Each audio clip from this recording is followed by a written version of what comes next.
Now let's get into the brand itself, Eastside Golf. Let's get into it. If you could just kind of tell the people what it is, what you guys offer. I know you offer more than just apparel, more than just clothing. But if you can get into, what it is, how you started the brand, what inspired you to start the brand. Yeah, I was in commercial finance for about 9 years, and I was about to become VP at a finance firm out of San Diego. And I got home, I was just like, fully suited.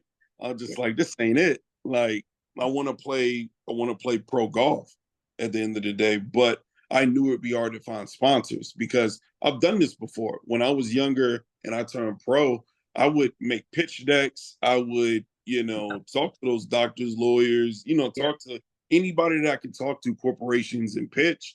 And over 2 years, I only raised like $10,000. Wow. So I was struggling. I was struggling, and after the 2 years, my mom was like, "It's about that time for you to get a job." So Yeah. um, that's when I started my career. Job after job, I was direct TV, enterprise, rent a car. Ended up getting promoted. I was direct TV. I was at the Sam's Club. Hey, who's the cable provider? Hey, get away from me. Oh, I'm sorry. Hey, who's the cable provider? That was me. That Yeah. was me. So That was you. Okay. that was me. But it's so crazy because it was one of my most important jobs that I had. Like, like you talk about perseverance. I mean, Yeah. you talk about having a positive attitude. I literally use this for one of my senior level positions that I got right before this company. But it's I started working at 9 a.m. one day, Mhm. and all day. Hey, who's the cable provider? Get away from me. Hey, who's the cable provider? Get to see you. I'm not today. I'm on the phone. Yep. Did that from 9 a.m. all the way to about 8 p.m. Ooh.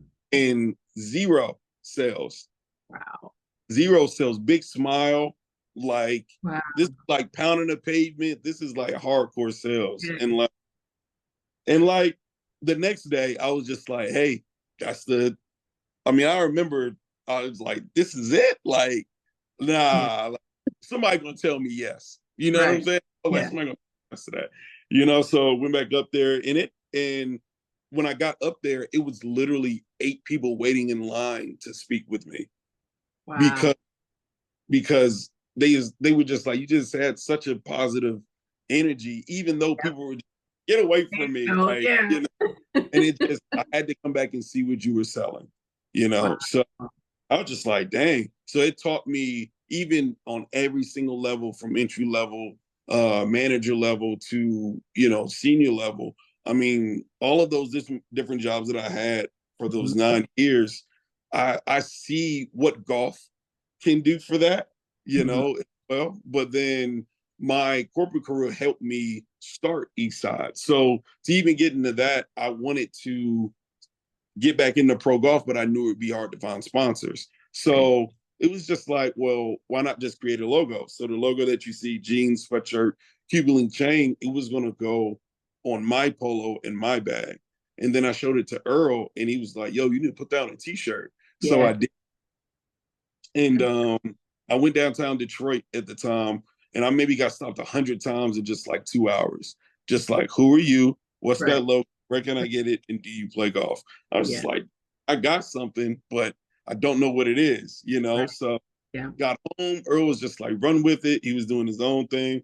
And then I end up making t-shirts, sweatshirts, socks, lapel pins, umbrellas. Like, I mean, for me, made that investment, but then the first 3,000 orders I shipped out from my apartment myself. Started the company, Yeah. apartment labeled, customer service, marketing, and then I Yep. had one guy from high school that created my website. You Yeah. know, literally, I remember one day Earl drove down to Detroit just to, hang out or whatever. We were just cool like that. Yeah. And I was having a hard time with the sourcing for this sweatshirt this one time. I don't know what it Mhm. was. And he was just Mhm. like, give me the phone real quick. So Gave him the phone. He's like, yeah, smooth talk, something, Yeah. something. He was Yeah. like, yeah, we're good to go. And I was like, what? Man, come on. So I knew he was, he had Yeah. something to offer, you know what I'm saying? And something Yeah. that I could, he knew, I knew him as well, Yeah. and his intentions as well. So one thing led to another, end up becoming business partners. He was shipping things out from his apartment. Mhm. And yeah, we just grown the company. Our first retailer was in Osaka, Japan at that. Wow. And now we've got it to where we'll be opening our own store Yeah. next year I love that. in Detroit Airport. So Congratulations. yeah, thank Full you. circle in Detroit Airport. Well, Which I've been through there many a times. I actually went to law school in Michigan. I told Earl we had that connection, that little okay. connection right there. And I worked for an entertainment attorney in Detroit while I was in law school. Um, Uh, so I'm very familiar with that airport. Yeah. yeah, yes. So congratulations. Thank you. Um, and what an amazing story. You mentioned the logo, and I talked a little bit about this with Earl, but I want to hear it directly from you. I know you came up with the design, you created it. Can you tell me a little bit more what went into you creating that design? Uh, well, the logo was me. I wanted to really just show how I wanted to feel out on the golf course, and as jeans, sweatshirts, some clean white shoes, like a Yep. Yankee fitted, so in Yeah. my chain out, and like literally kind of whooping ass on the golf course. Yeah. Yes. I And love it. just being myself at the end of the day, and what I'm and being comfortable with what I'm in, Yeah. with the logo represents. I love that because it speaks volumes in terms of authenticity, right? Like you're Mm-hmm. you on the golf course, no matter who else is out there, you are who you are. And is that why you think Eastside Golf's customers and clientele are so loyal? It just seems to me that you have such a loyal following. The people who buy and wear your brand just love it and are so loyal to it. Do you think that that's one of the aspects or one of the reasons why, or why do you think that is? Um, I think it's the story. At Yeah. times, it can be the story. I mean, it's an authentic story. I mean, it was rough. Like 300 no's that Yep. I learned. But one thing that I learned from my first job was perseverance. So how could I, for myself, not take the 300 no's for That's myself? right. I'll take even more. You know what I'm Even saying? more. Yep. So it's just something I learned just from even now being one of my morals or one of my standards.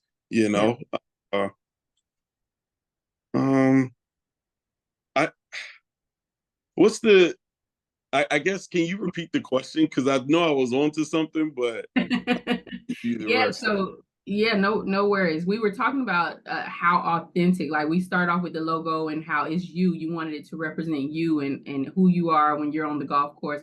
So authenticity, I was wondering if that's one of the reasons that you think that you have such a loyal following. The people who buy and wear Eastside Golf, they love the brand. I see them everywhere. And they're so loyal. And do you think that that's one of the aspects or one of the reasons why people love your brand and why they're so loyal to it? Yeah, and also our partnerships, and they see like all the give back that we do. I mean, I could say firsthand when I get in, I'll tell everybody when we get to our partnership meetings, I'm Mhm. like, yeah, well, I'm gonna go ahead and start the meeting off. What is your what's the give back? What's the philanthropic I would say area that we can go ahead and talk about that now. So that's literally how I start off my meetings. I love that. When it's a new partner, and because I just remember being that junior golfer and that person that wanted to see these changes and see these things. And like you said earlier, it starts with me. Yeah, If you want to see it, then you do it first. Because maybe nobody knows what it looks like. that's And maybe it's just all talk before that. But when you start to do it and you yeah, start to actually see difference, and you start to see this logo in airports and you start to see it a little bit bigger, I mean, psychologically, and I think you'll understand that psychologically, the respect for what you see grows. And I, don't even have to dive into it, but it's just all of it is that I think that's why we receive so much gratitude and so much support at the end of the day from so many people. And on top of that, we stand up for what's right, respectfully. Like we're not, I could, easily be this different person and just, but that's not what we're for. It's more, I'll say this lastly, when the business stopped being about me at the Mhm. end of it, and it started being about everybody else, is when we started to see true success. Yeah. Oh my God, I can relate to that so much. I could talk to you about that for days, but we don't have days right now, so I won't get into it. But yeah, thank you so much for that. Because it makes so much sense to me. I've had to go through a whole lot of it with starting my own brand, with starting my magazine, Black Audacity. And so I can totally relate to all of that.